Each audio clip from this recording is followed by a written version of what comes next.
பாரம்பரியமான தென்னாட்டு சமையலுங்க. இன்றைக்கி வந்து நம்ம தயிர் வச்சு ஒரு தயிர் சாதம் பண்ண போகிறோம். அதுக்கு தேவையான பொருட்கள்லாம் பார்க்கலாம். எண்ணெய்ங்க, நான் வந்து ஒரு 3 ஸ்பூன் வச்சுருக்கேன். ஓகேங்களா. அடுத்தது வந்து கடுகு உளுந்து, அடுத்தது சீரகம், அடுத்தது பெருங்காயத்தூள், அடுத்தது வந்து பச்சை மிளகாய், அடுத்தது இஞ்சி, அடுத்தது கருவேப்பிலை, அடுத்தது கொத்தமல்லி, அடுத்தது சால்ட்டுங்க. இப்போ தயிர் வந்து நான் 200 கிராம் வச்சுருக்கேன். 200 கிராம் சாப்பாடுக்கு 200 கிராம் வச்சுருக்கேங்க. பாருங்கள், திக்காக இருக்கும். நம்ம வந்து இதை தாளிக்கணும். பாருங்கள்,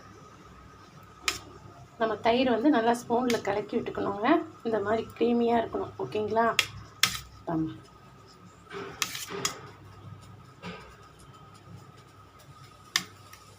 இப்போ நம்ம கடாய் வச்சுக்கலாங்க.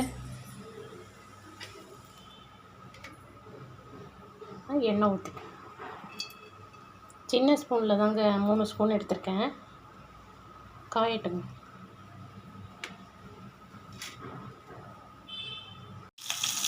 எண்ணெய் ஊற்றி கடுகு உளுந்து சீரகம் பச்சை மிளகாய் எல்லாம் போட்டிருக்கோங்க. அடுத்தது வந்து இஞ்சி.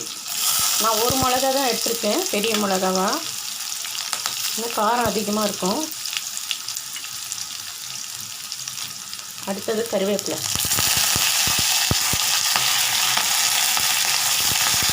அடுத்தது பெருங்காய பவுடரு ஒரு 4 ஸ்பூன் வச்சுக்கணும், சின்ன ஸ்பூன். இதெல்லாம் போட்டு வதங்கிக்கணும். நம்ம தண்ணி வந்து ஒரு 1/2 கிளாஸ் கொதிக்கணும். சால்ட் இதுலேயே சேர்த்துக்கலாங்க. நான் வந்து ஒரு 1/4 ஸ்பூன் சேர்த்துருக்கேன். தேவைன்னா போட்டுக்கலாம். நல்லா கொதிச்ச ஒன்று தான் நம்ம தயிர் ஊற்றிக்கலாம். ஓகேங்களா. பச்சை வாடை போகணும் இருக்கு. ஏன்னா இப்போ வந்து அந்த பச்சை வாடெல்லாம் மிளகாய், பெருங்காயத்தூள், இஞ்சி எல்லாம் சேர்த்துருக்கோம் இல்லைங்களா. அந்த பச்சை வாடெல்லாம் அதுக்கு தான் நம்ம ஒரு 1/2 கிளாஸ் ஊற்றி நம்ம கொதிக்க வைக்கிறது. ஓகேங்களா. இப்போ கொதி வந்துட்டுருக்கு. இந்த பதத்தில் இருக்கும்போது கொஞ்சம் சிம் பண்ணிக்கலாம். ஸ்டவ் சிம் பண்ணிவிட்டு நம்ம தயிர் எடுத்து வச்சுருக்கோம் இல்லைங்களா, அதை ஊற்றிட்டு இப்போ நம்ம ஆஃப் பண்ணிக்கலாம்.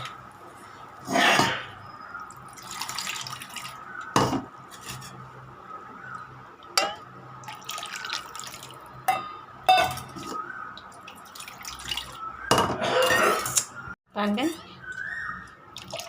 இப்போ அது கூட வந்து நம்ம கொத்தமல்லி சேர்க்கணும்.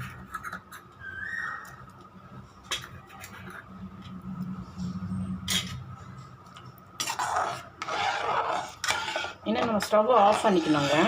இல்லைன்னா நமக்கு தயிர் வந்து திரியாக வந்துடும், நல்லா இருக்காது.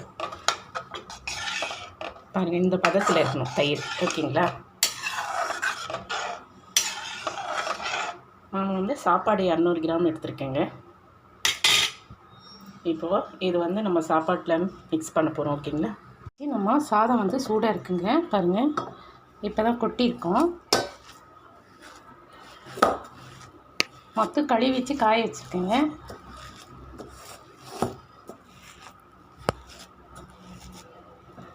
இந்த மாதிரி நசுக்கிக்கணுங்க சாப்பாடு. அப்படியே போட்டோம்னா வெறையாக இருக்கும்.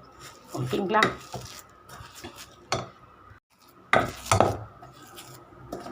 இப்போ நசுக்கி வச்சுங்க. நம்ம வந்து இந்த கடாய் இது ஊற்றிக்கலாம். ஓகேங்களா.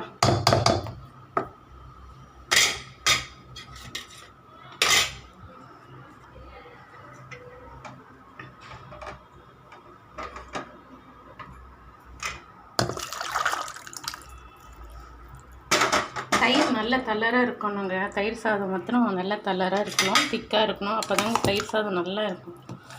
இப்போ வந்து இது லிக்விடாக இருக்குதுன்னு நினைப்பீங்க. இது கொஞ்சம் ஆறினோன்னா கட்டி ஆகிடும். ஓகேங்களா. இந்த மாதிரி செஞ்சு சாப்பிட்டு பாருங்கள், சூப்பராக இருக்கும்.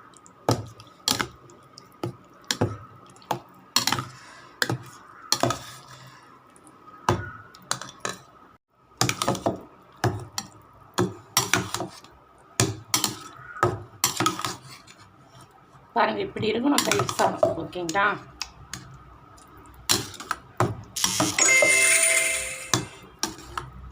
தயிர் சாதம் ரெடி ஆகிடுச்சிங்க. சாதம் வந்து நம்ம வந்து நல்லா மத்தில் நசுக்கியிருக்கோம், அதனால உங்களுக்கு தெரியல. ஓகேங்களா. இப்படி இருக்கணும்.